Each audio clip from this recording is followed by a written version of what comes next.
speak. The aim of my presentation is to explore the importance of teamwork and communication in the peri-operative setting and how we can improve them. Stressful environment characterized by heavy workload, high-stakes decision-making, distractions and interruptions, and in where multi-professional teams interact around technologies while threats emerge from a variety of environmental sources. On the other hand, individuals have limited capabilities under stress regardless of their seniority.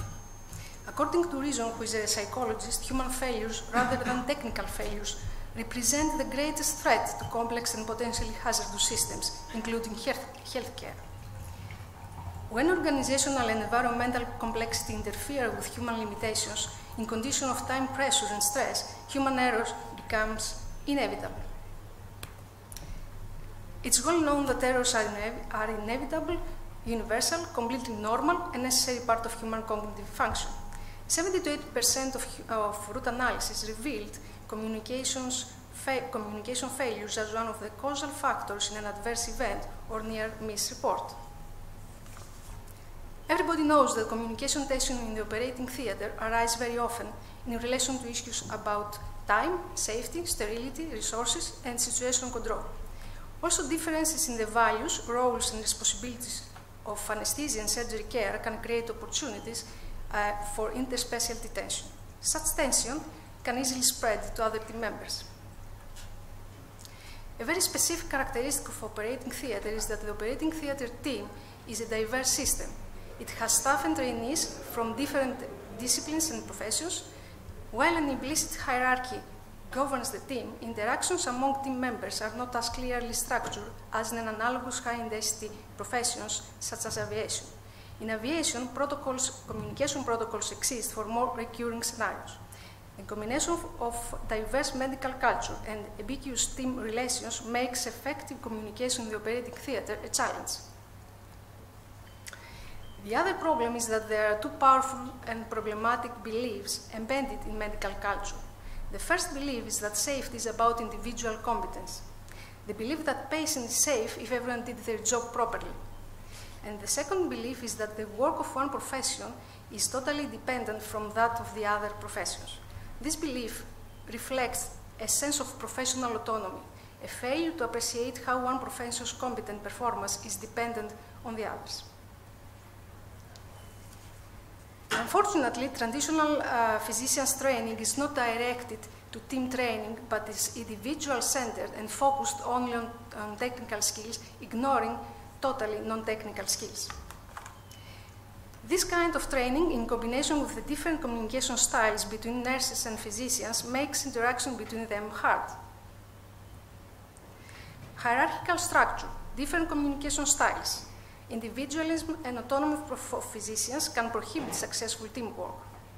So changes need to be done in order to transform care from the culture of the individual expert physician to a truly collaborative team environment. In order to achieve these important changes of culture, we need a method that is based on system design and training of non-technical skills. This is high reliability. It's especially important in healthcare organizations where the cost of errors is high. Two of the most important non-technical skills are communication and teamwork. But in order to understand their importance, we have to think what is the definition of teamwork and which behaviors make a team effective. Effective team is a group of people that they have shared and accurate mental models, which means that the team members hold an accurate and shared understanding of the tasks at hand.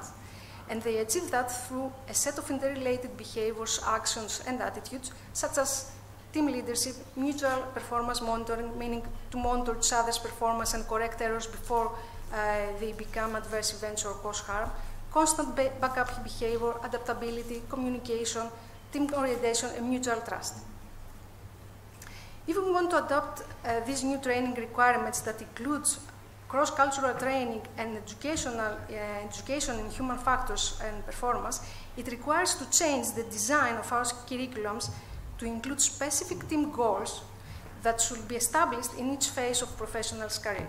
Also requires the use of interdisciplinary simulations that incorporate both technical and interdisciplinary team skills in dynamic scenarios design.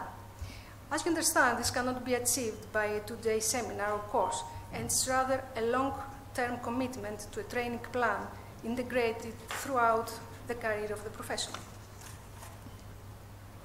Borrowing from other high reliability communities, team training in healthcare originated from crew resource management, a specific team training strategy focused on developing a subset of teamwork competencies.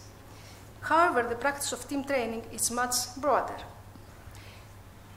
Key characteristics of CRM-based training include extensive use of simulators within which crisis scenarios can be enacted and operators' performance is observed and assessed. Focusing on technical skills and standardization in the form of assessment instruments that capture non-technical skills systematically, assessor training and certification, and regular simulation-based training for operators. In many countries, including Greece, there is no official team training programs. Instead, there are many tools and rules which help managing complex environments and can make us improve our communication, such as the following. I will mention some of them. Briefing. Briefing is a standard practice in aviation and military.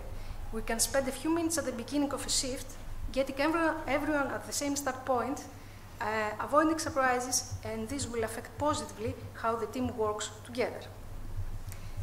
The briefing is a process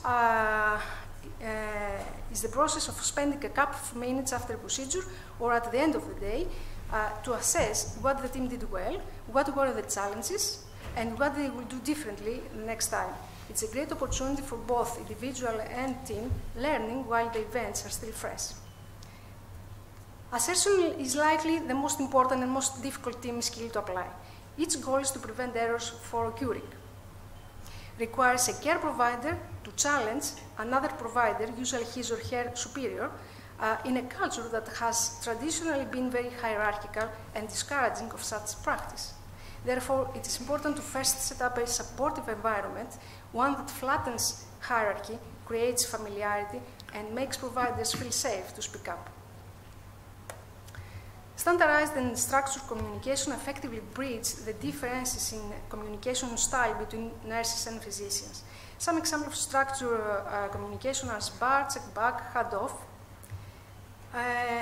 Check-back is a communication strategy to enhance information exchange during transition, like shift changes.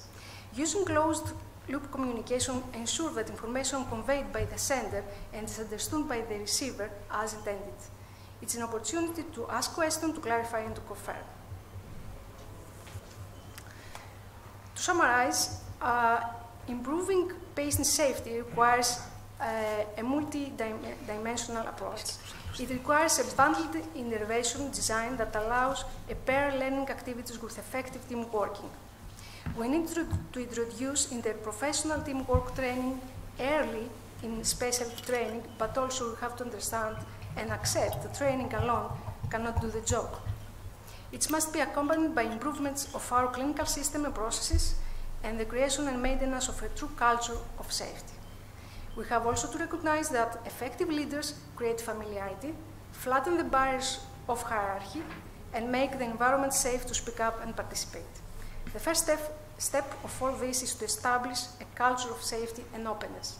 The freedom will give us the opportunity to discuss errors and learn from them, and maintain open lines of communication. And all this with the aim to develop truly effective teams that not only meet patients' needs, but are able to improve the quality of care. Thank you for your attention.